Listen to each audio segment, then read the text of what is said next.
had a drink in the break, because that's going to help.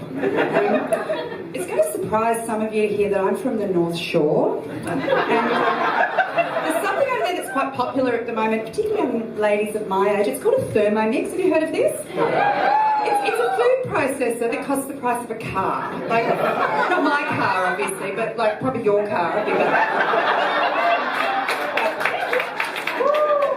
It's a food processor. And I've got this theory that having a baby is a bit like buying a Thermomix. Once you've committed to it, you can't give yourself the luxury of wondering whether it was a really fucking stupid idea. Because you're in. So you just double down on talking about how awesome it is and eat a whole lot more pureed food. And then I had a baby. And for about 48 hours, I felt like Jon Snow after the Battle of the Bastards. It was just like, well, that was the worst fucking thing that's ever happened to me. And I just want to rip the face off the bloke who put me in that position. But then on day 3, I'm in my hospital room with this little boy, my baby. We had this Johnson & Johnson moment where I'm looking at him and he's looking at me, and I remembered something that had been said to me 10 years before. Having one will make you want to be a better person. I think it was about a baby, not the Thermomix. But so I'm looking at him and I remembered that, and I thought, yeah, but I'm not the one shitting my pants here, mate.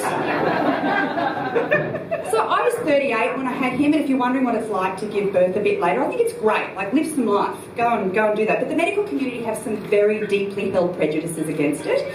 And they call you some nasty names. Like, if your first pregnancy is after the age of 30, or your first baby is after the age of 35, they will call you a geriatric pregnancy. Isn't that lovely? Because you already feel so fucking good about yourself. No. But yeah, Richard Gere had a baby recently at 69. Not a geriatric pregnancy, though, apparently. 69. So much for that being the way you don't get pregnant. Oh, I know.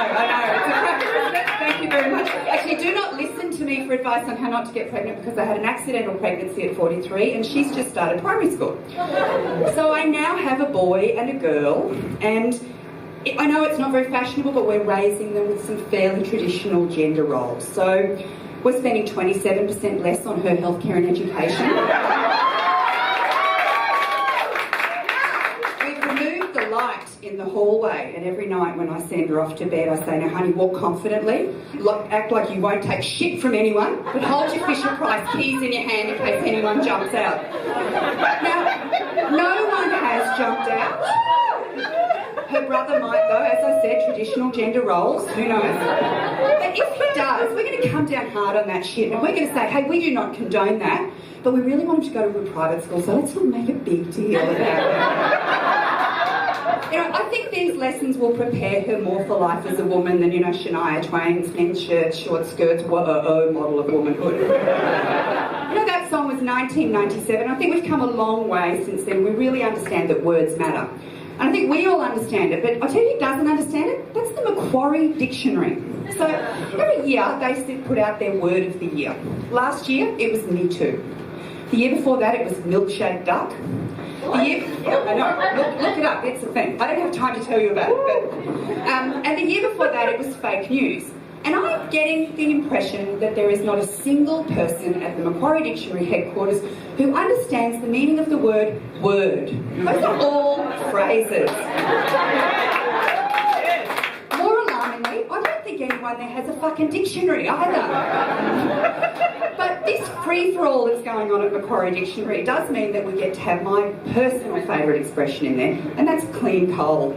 Like, that's just genius, isn't it? It's a real turn that frown upside down approach to public policy making. And over the next few weeks of the election campaign, I'd love to see a bit more of it. So instead of talking about the boring war on drugs, let's talk about the economic contribution of the handcrafted organic crystal methamphetamine cottage industry. Or health and aged care. Boring. What about cleansing fecal incontinence? Or relaxing quadriplegia? I think it's just a matter of perspective. Words matter, guys, and I'm a geriatric and I need a cup of tea, so that's all from me tonight. Thanks very much.